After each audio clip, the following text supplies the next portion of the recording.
চলো আজ তোমাদের সাথে আমার বাগানের সবথেকে বেশি ফুল ধরা গাছ এবং সুগন্ধযুক্ত একটা গাছ দেখাই।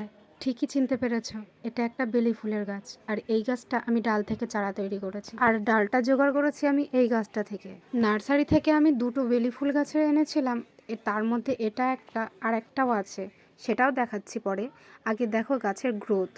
আর এই হচ্ছে আর একটা গাছ, যেটাতেও কয়দিন আগেই ফুল ফুটে গেল, আবারও কুড়ি আসছে নতুন করে। গাছ দুটো এনেছিলাম আমি আগের বছর বর্ষার সময়।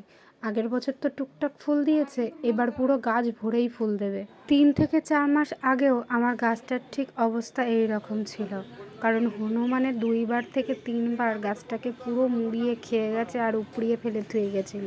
আমি তো ভেবেছিলাম গাছ দুটোকে আর বাঁচাতে পারবো না, কিন্তু ওই কচি পাতা দেখে মনে হচ্ছিল না বেঁচে যাবে। আর এখন বেঁচে তো গিয়েছে, সাথে গাছ ভরে কুড়িও এসেছে। আর এই বেলি ফুলের গন্ধটাও খুব সুন্দর, পুরো বাগানটাকেই এই বেলি ফুলের গন্ধে ভরিয়ে রেখে দেয়। তোমাদের কার কার বাড়ি এই বেলি ফুল গাছ আছে আমাকে কমেন্টে জানিও।